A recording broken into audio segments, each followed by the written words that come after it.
Hey, welcome back. All right, so today we're going to be doing a few quick DIYs. For this one, I got this cup from the Dollar Tree.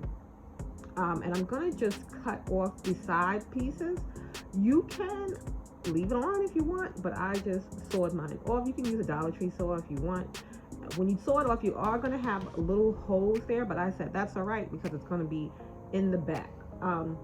This does stand up both ways. If you leave the top on, you can have it tall, but I took the top off, and you can cut it up higher too. I cut mine in the middle because I didn't want it that tall. You can see if you wanted to, you can have two little candle holders, but I'm just going to do one.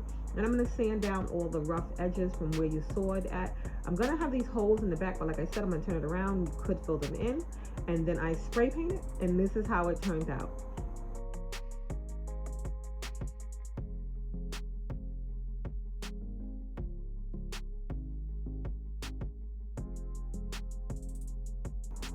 Okay, so now for this next one, I'm going to be using these, as Halloween season right now, and they have these packs of eyeballs. They come in a pack of 9. They're a good size, but you're going to want to make sure that they're straight when you glue them together. So just take something with a straight edge and lean it up against that for when you're gluing them. Another tip, which I didn't really pay attention to them when I took them out, they have wording on them. So on one part they have a little hole in it, and I noticed the hole, but I didn't notice the wording that's on them. So I was just gluing them together randomly, trying to make sure they're straight and all that, but I didn't notice the wording. You're going to want to glue the wording inside, or glue it in a way where the wording is not going to be on the outside. It's not going to be too visible, because if you spray paint it like I did, you're going to see the wording, but where I have it, it's far away.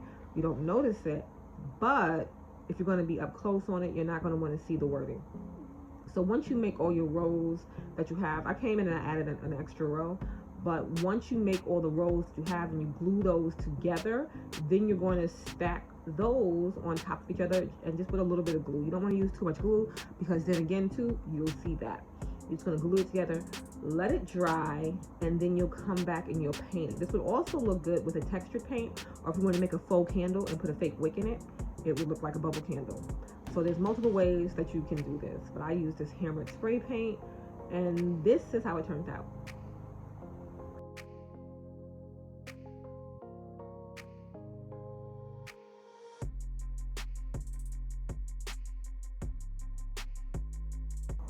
Okay, now on to this one. We all know the stacking of the bowls in different ways and different days, but this, I thought this was so cute. This would be a good toothbrush holder or something for your bathroom too. But they have these at the Dollar Tree now, and I thought they were a cute shape. So I got that, and I got the little round dome type ball, and I'm just going to stack those on top of each other, bottom to bottom. You can stack them whichever way you want. And I'm just going to hot glue along the bottom and then stack the other one on top. Try to make sure that it's nice and centered so that it looks even all the way around. Give that a good press and let that dry. Once you can see, I turned it over so you can see it different ways. Like, it looks cute to me no matter which way it's turned, but I'm doing it that way with the bubble type part on the bottom. And then I'm going to come in and I'm going to do the textured spray paint, not spray paint, textured paint technique.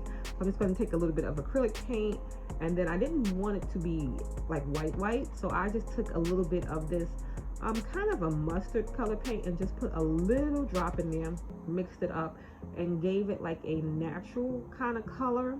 And then went in with the baking soda. I'm not using too much baking soda, just enough to give it a texture. I don't really measure it out, I just eyeball it. So the best way to do it is add in a little bit at a time, so that you can see how you want it. Make sure you get out all the lumps, anything like that. And then once you have the right mixture that you want, then you can go ahead and you can paint your whatever you're painting. I painted the inside, the outside.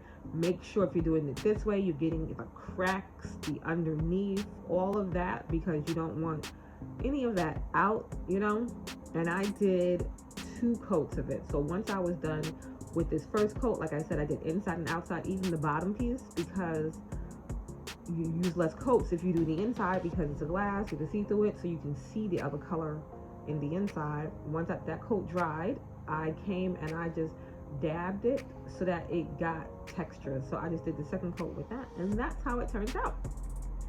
So that was it for today's DIYs. Please let me know what you thought and leave a comment below, and I will see you in the next one. Don't forget to hit that like button and subscribe.